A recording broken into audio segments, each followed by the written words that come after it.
What if I told you that the assassination of Charlie Kirk was foretold in a movie, a 1998 movie starring Nicolas Cage, called Snake Eyes? Now, maybe you've heard of what I'm about to talk about. Maybe you're up to date with it, or maybe you're new to this whole thing.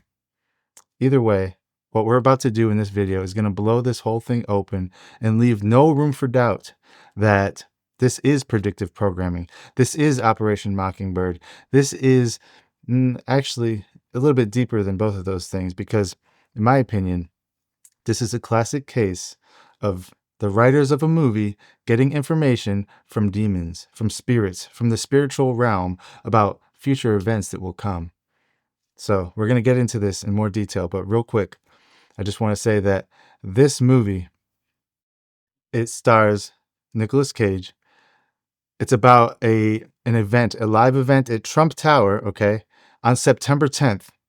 A live event on September 10th at Trump Tower that a boxer named Tyler the Executioner, okay, seriously, Tyler the Executioner, I'll put the picture up right here.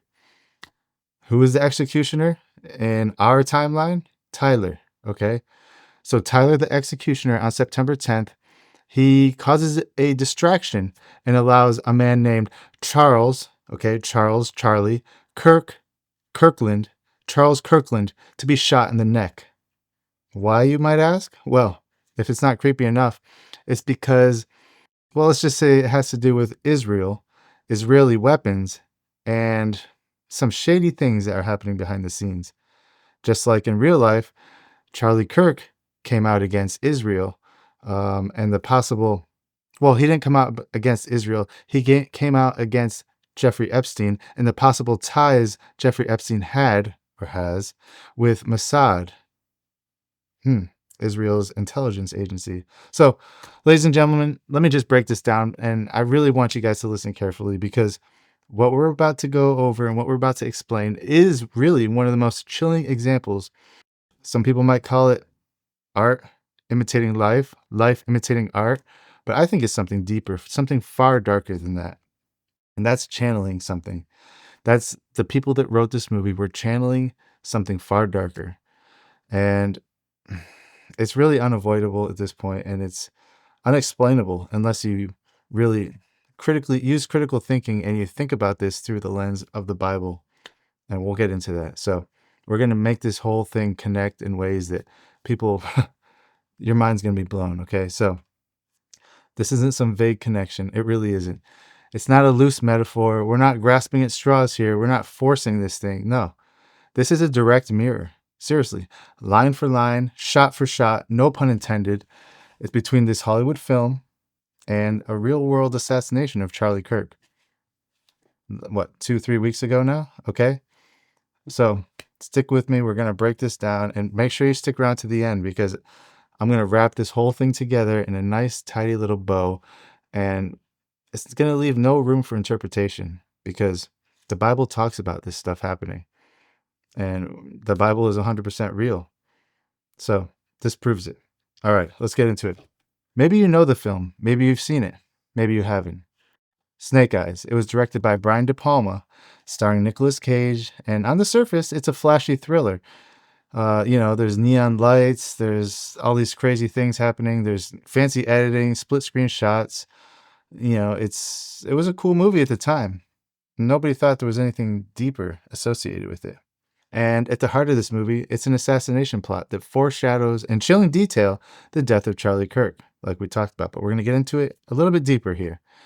And folks, honestly, when you see the parallels between this movie and real life, you're not going to call this coincidence. It's impossible to be coincidence. You're going to see it for what it is. It's a pattern. It's a ritual. It's black magic that was broadcast through Hollywood from the spiritual realm. In the film, it takes place in a live event. So here we have two live events. The live event, the boxing match in the movie, and the live event, Charlie Kirk speaking in Utah. And in the movie, the middle of all of it sits a powerful man who was there, Defense Secretary Charles Kirkland, okay?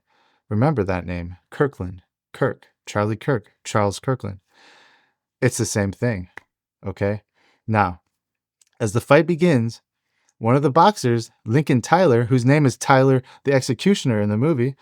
Here's a picture showing a scene from the movie. Tyler the Executioner, September 10th. He takes a dive in the first round. He was paid by Israel to do this, to distract the crowd so that Charles Kirkland can be accessed by the sniper and shot and killed. Basically mirroring exactly what happened to Charlie Kirk. He was shot in the neck, okay? So in the scene, it shows the Secretary of Defense, Charles Kirkland, collapsing, shot in the neck, directly in the neck, a neck wound. Kirkland, Kirk, Tyler the Executioner, nonetheless. These details are burned into the script, okay? And these details are essential to the Charlie Kirk story. These details are matching. They match in the movie and they match in real life. What are the odds of this? Well, it can't be random. It's too much. So back to the movie. As the plot unfolds, what do we find? The cover story is terrorism, but the truth inside the script is much darker. It's a corrupt Navy commander and a defense contractor who have set the stage for this whole event to take place. They staged it all. They staged the entire spectacle to protect an arms deal with Israel. That's right. Israel, okay? And we have Israel in the news right now. It's spelled out in the screenplay, in the dialogue, and it was written probably sometime in the early 90s because movies usually take a few years to produce. So script was written, it got the green light by the studio, and then the movie was filmed probably in 1996, 1997 for a 1998 release. Now, fast forward September 10th, 2025, Utah Valley University, Charlie Kirk is standing before a crowd of young people, speaking, engaging, doing what he always did, and suddenly, bang, the sniper's bullet slams into his neck. He collapsed. Tragic, heartbreaking thing. And, the rest is history. Such a terrible tragedy. People screaming everywhere, phones recording. It was pandemonium. It was chaos. And the whole thing was being live streamed to the entire world. Exactly like the movie. The fighting match, the boxing match, was being broadcast live. So again, we have Tyler the Executioner, Tyler Robinson, okay? Tyler the Executioner in the movie. Tyler Robinson was the executioner in real life. You can't make this stuff up, people. You really can't. You have September 10th in real life. September 10th in the movie. You have Charles Kirkland in the movie. Charlie Kirk in real life, okay? Do you guys see the mirror yet? Is it starting to make sense? Because it should. And at this point, you're probably thinking, how in the world does this even make sense? What does it mean? What is the implications? And how is it possible? We're going to get into that in just a minute. But just hold on a second, guys, because right before his death, Charlie Kirk, okay, he went on record demanding that the government release the Epstein files. Sealed court documents from the Epstein files. He demanded that they be released. Many believe that the Epstein files will hold the key to Epstein's global influence of blackmail, his operation that he had, which, in my opinion, is a lot darker than blackmail. It's human sacrifice. It's spiritual warfare. They're summoning demons, and they're putting these demons on the people who went to his island, and all the other stuff was kind of just, they went along with that. But the main thing was murder, human sacrifice, demon summoning, spirit possession, okay? And this is what the Bible talks about. But I digress. Let's move back a little bit. So on stage with Megyn Kelly, Charlie Kirk raised the possibility, yes, the possibility, and we've all been talking about this for a long time, that Jeffrey Epstein was in fact an asset of the Israeli government. He was an Israeli intelligence asset, a Mossad operative, maybe even an agent. And now Charlie Kirk said this with Megyn Kelly. He didn't claim it as fact, but he asked the question out loud, right? And the immediate reaction was, as you would suspect, he was blasted for saying it. The American Jewish Committee condemned him for saying that, basically saying he was anti-Semitic for even suggesting that Jeffrey Epstein was working with the government of Israel. So, I mean, they they dismissed the claim. They said it was lies and it wasn't real. But, you know, anybody who can put two and two together, it makes sense why that they're so reluctant to release these files, okay? Why Trump zigzagged on it so many times, why he turned around and changed his opinion. Trump used to be all about releasing the files. Then he learned something, and now it's all a hoax. The files aren't real. Jeffrey Epstein was a hoax, according to Donald Trump now. So the fact remains this, honestly. Just before his death, Charlie made this connection between Epstein and Mossad. And then something happened, right? But was it because of that? Or was this whole thing written decades in advance? And I believe so. The same motif is running underneath Snake Eyes and the real life event, okay? We can see these things. We can see the connections, and it's really undeniable. So how many coincidences, honestly, does it take before you start to see the pattern, before the pattern emerges, okay? Because maybe you can see it, but most people don't. Most people don't see these patterns. They see it as a coincidence. Oh, that's funny. Ha ha ha. It's not funny. It's actually pretty disturbing. So let's just lay these things side by side, and we're going to make sure that everybody watching this can really understand what I'm talking about. So the name echoes. We have Charlie Kirk and Charles Kirkland. Well, if that was the only thing, maybe it could be a coincidence. But then we have the wound. Both of them were shot in the neck with the same exact precision. Same cinematic imagery as the movie. Coincidence? Now we're starting to see a pattern. Then we have Tyler the Executioner, okay? In the movie, the boxer was Lincoln Tyler, okay? Tyler the Executioner, that was his name. And in real life, we have Tyler Robinson. So we have Tyler Robinson, who was the executioner, and we have Tyler the Executioner. Same role, okay? Different archetype. We have a 22-year-old kid or whatever, and we have a boxer on the other hand. Tyler, the agent of chaos, okay? So then we have the Israeli connection. In the film, it's a cover-up for weapons transfer to Israel. In real life, Kirk had raised the question that Epstein was connected to Israel through Mossad. So there's our Israel connection. And then you have September 10th, okay? And I believe, maybe I'm wrong about this, but I'm pretty sure that this whole thing happened in Atlantic City at Trump Tower, or one of Trump's hotels, Trump Hotel. Okay, so you have the Trump connection, you have September 10th, you have all these other things. So honestly, what do you think's going on? I think I have an idea, and we'll get to that. But we either have a glitch in the Matrix, just like how in the Matrix, Neo, his passport expired on 9/11/2001. Here's a picture of that. And another thing too. These things, okay, these similarities between Hollywood movies and real life events, this predictive programming, it's not new. Okay, we've been talking about this for a long time. A lot of people have. The Simpsons connection to 9/11. Here, look at this picture. We have all the things on the X-Files that happened, okay? We have, basically, there's hundreds, maybe even thousands of examples of Hollywood movies that predicted real-life events. And we can't really get into all of them here because that's not what this is about. So I don't want to risk beating a dead horse on this and just keep talking about the same things. But it really is something that we need to take a closer look at.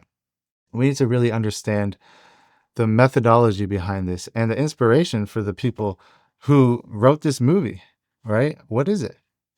It's black magic, and I'll get into that. So it's not coincidence. It's predictive programming, yes, but it really is demonic inspiration.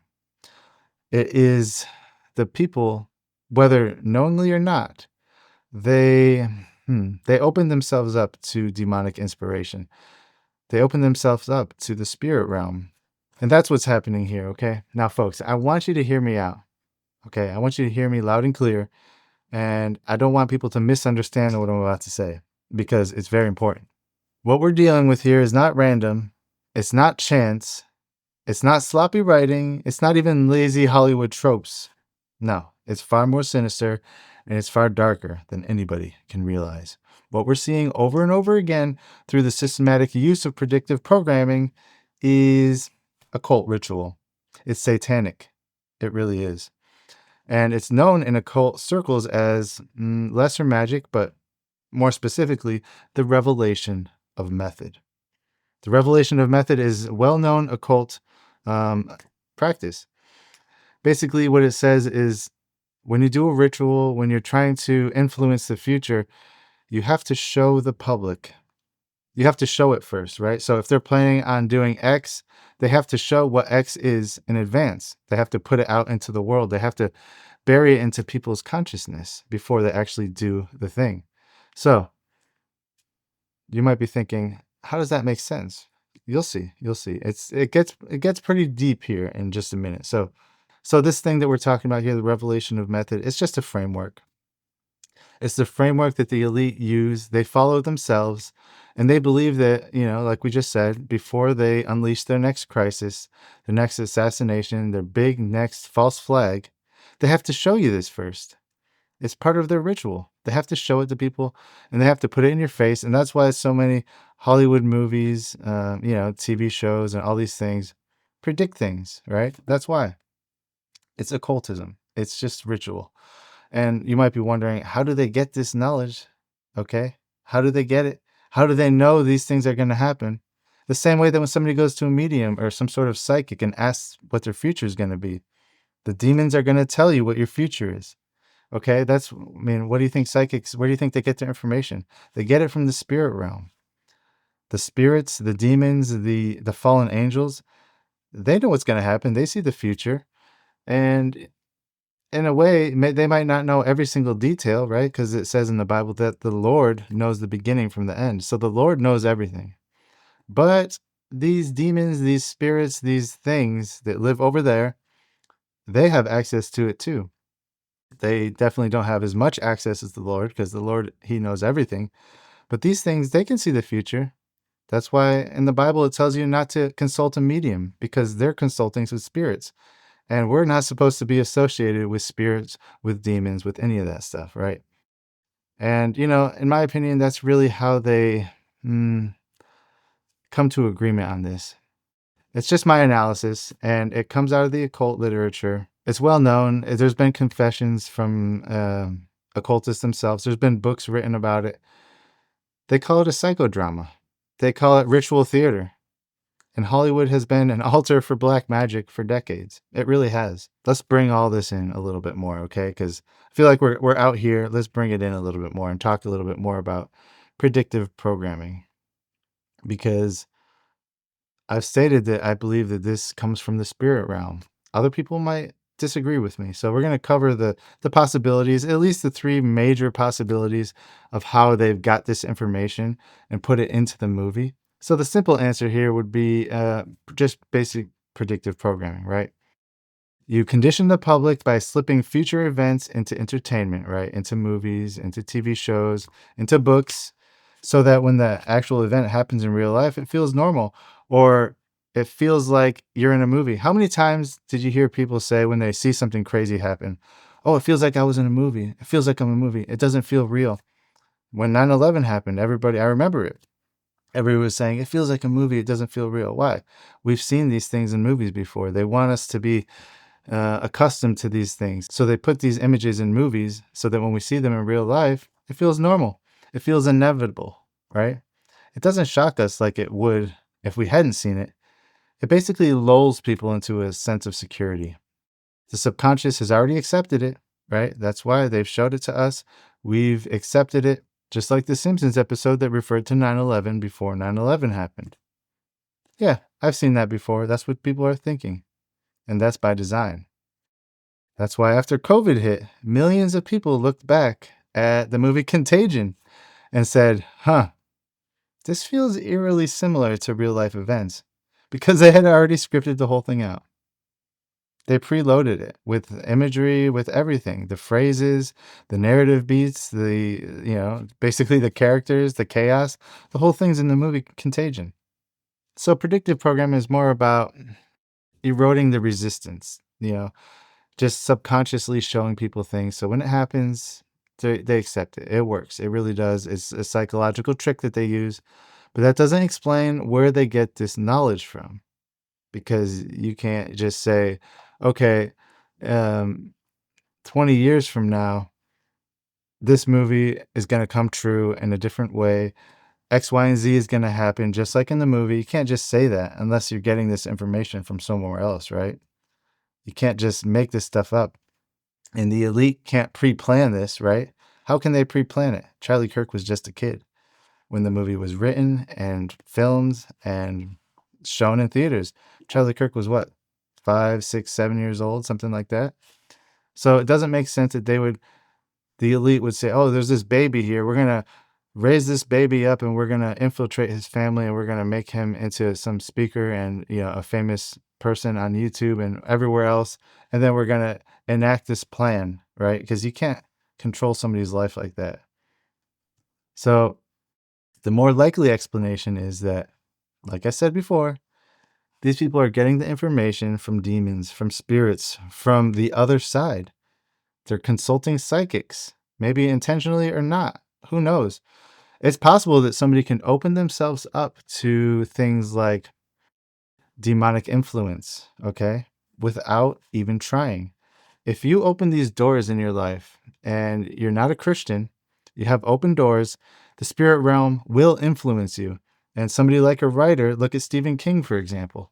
Stephen King even openly said that he used to get drunk and get wasted and take all these drugs, and these books would just flow out of him. He didn't have to think about it. He would write the books, and it was almost as if he didn't write them. Okay, somebody else wrote those books. Those are the spirits. That's the spirit realm working through Stephen King. A lot of artists will call it a muse, okay? A muse is the spirit working through them. This is well known in all sorts of different circles, okay? You have artists, like actual like painters, who would say that they would go into a trance and paint these paintings while they're in a trance. You have writers like Stephen King, like we were talking about with the movie, the writer of this movie. Who knows what he was into, right? So he was obviously in contact with something. Some sort of spirit was working through him, was writing this script through his hand. Now, doesn't mean it's intentional, okay? A lot of these people, you just have to open yourself up and the spirit will take over from there. And I mean, this is the same thing that's happened time and time again. I mean, look at the movie The Lone Gunmen. The plot, remember the plot of The Lone Gunmen? Terrorists will hijack a passenger plane and aim it at the World Trade Center. A few months later, what happens? 9/11. I mean, same scenario over and over again. We can't escape it, okay? This is the reality we live in. Other people might be saying, well, this is just a glitch in the matrix, okay? Glitch in the matrix, like Neo's passport that we keep talking about. Can it be coincidence? How could it be coincidence? Okay, first look at the Wachowski brothers, okay? The people who wrote The Matrix. Look what they've become. I can't really say it, but if you know, you know. The Wachowski brothers wrote The Matrix.